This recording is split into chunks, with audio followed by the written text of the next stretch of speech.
पहुंच गया है यमुना जी में स्नान किया है। कैथ के वृक्ष के नीचे बेटा ध्रुव भगवान की तपस्या करने लगा। और जब बेटा ध्रुव तपस्या करने लगा है तो मेरे श्रोता बंधुओं इधर में क्या हुआ, ध्रुव ने पहला आसन कितने दिन का लगाया? 6 महीने का। 6 महीने का आसन लगाया है। ध्रुव की समाधि खुली। कैथ का फल पड़ा था, वो कैथ का फल खाया है बेटा ध्रुव ने। और उसी समय 2 अंजलि जल पिया। फिर से ध्रुव तपस्या करने के लिए बैठ गया, भगवान का भजन करने लगा है आज वो बेटा। और इधर में श्रोता बंधुओं क्या हुआ है, आज बेटा ध्रुव ने अपनी प्राण वायु को रोक लिया। और जब प्राण वायु को रोका तो क्या दशा थी कि 14 लोक 49 पवन और 8 बस पृथ्वी कांप उठी। और सत्य सूर्य हिले, त्रिलोकों में खलबली हलचली व्याप उठी।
याद रखना श्रोता बंधुओं, आज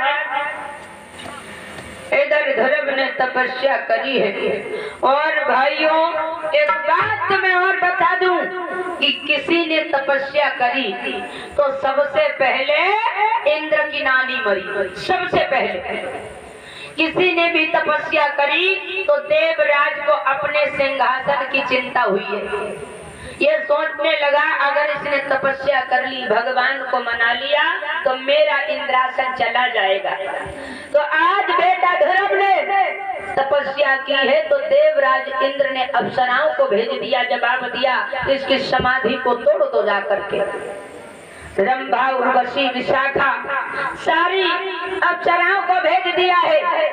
और जब ये परेशान करने लगी है बेटा ध्रुव को तो भगवान ने बरतैया इन पे छोड़ दी। और जब बरतैया छोड़ गई तो ये सब वहां से भाग गई। इधर में क्या हुआ, आज बारी समय पे नारद जी भगवान विष्णु के पास में पहुंच गए। जवाब दिया कि कृपानी रहे प्रभु, वो एक छोटा सा बच्चा आपकी तपस्या कर रहा है और आप यहाँ पर मुस्कुरा रहे हो।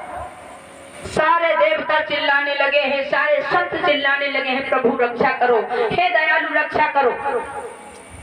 भगवान विष्णु कहने लगे कि नारद जी, पहले मैं अपने भक्त को खरी कसौटी पे कसता हूँ और जब जान लेता हूँ कि ये मेरा सच्चा भक्त है तभी मैं उसको दर्शन देता हूँ।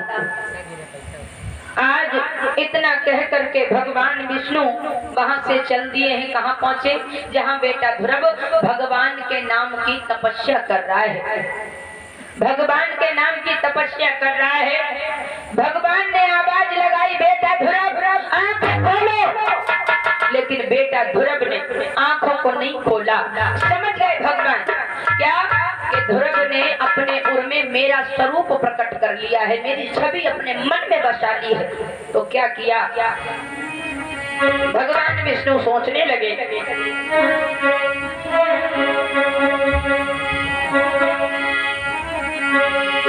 कि प्रभु ने सोचा ध्रुव के उर में और मेरा स्वरूप प्रगटाया है और उस दिव्य मूर्ति के चिंतन में पलकों को नहीं उठाया है। उस दिव्य मूर्ति के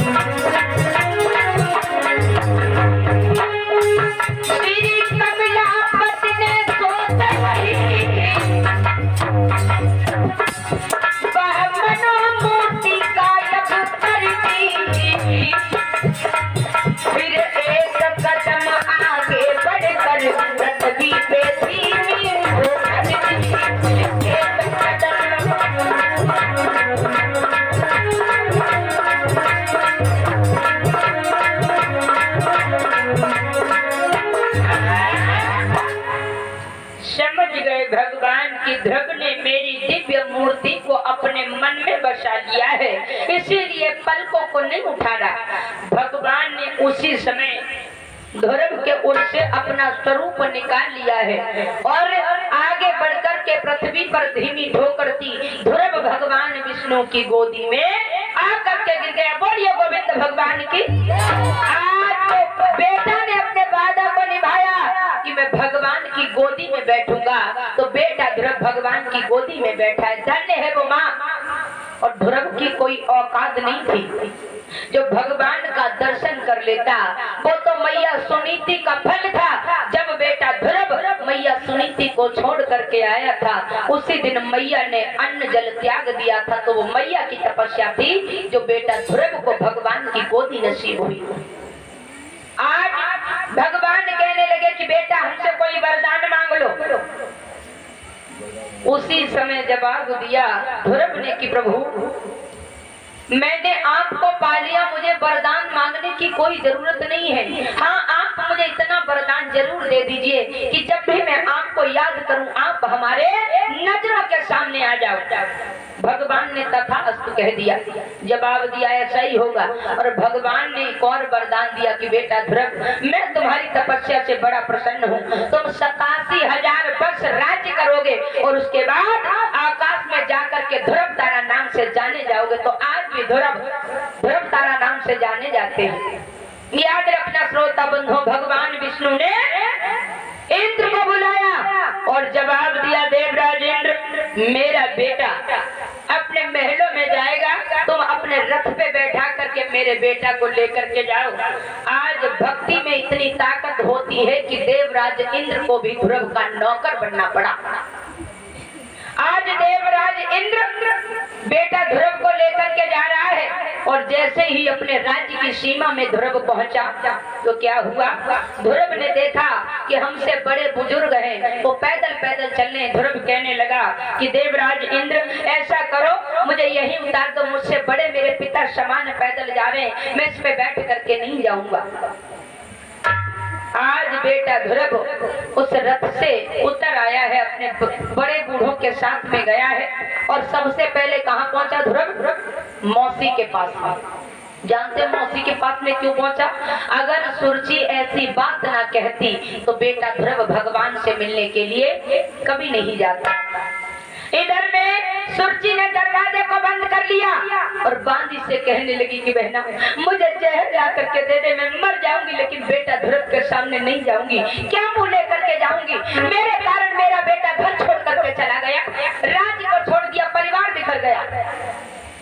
उसी समय ध्रुव दरवाजा खटखटाने लगा। मौसी, मौसी एक बार दरवाजा खोल दे, मौसी मुझे एक बार अपने सीने से लगा ले, मौसी मुझे बहुत तेरी याद आ रही है।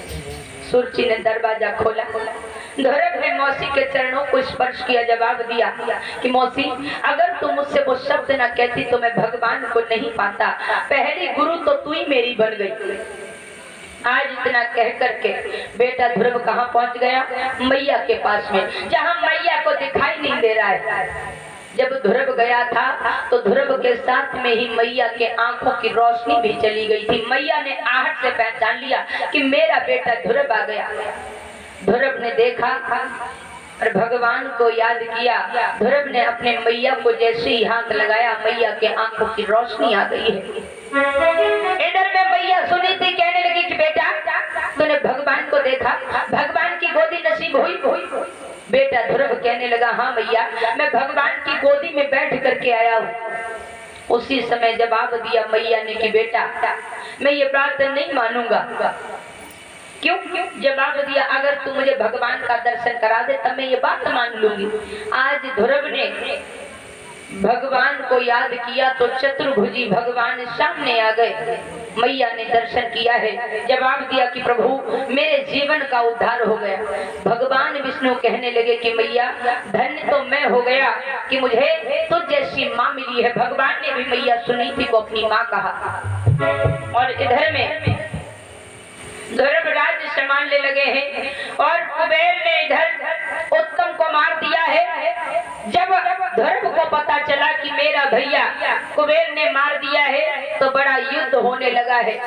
आज नारद जी ने स्वाम्भमनु से कहा तो स्वाम्भमनु ने अपने बेटा ध्रुव को समझाया, जवाब दिया है कि बेटा ध्रुव तुम अपनी लगी बुझाने के लिए इस दुनिया में आग मत लगाओ, तुम्हारी इस झगड़े से सृष्टि की हानि होगी।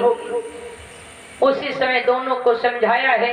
ध्रुव ने 87,000 वर्ष राज्य किया और उसके बाद सब्सक्राइब एवं लाइक करें।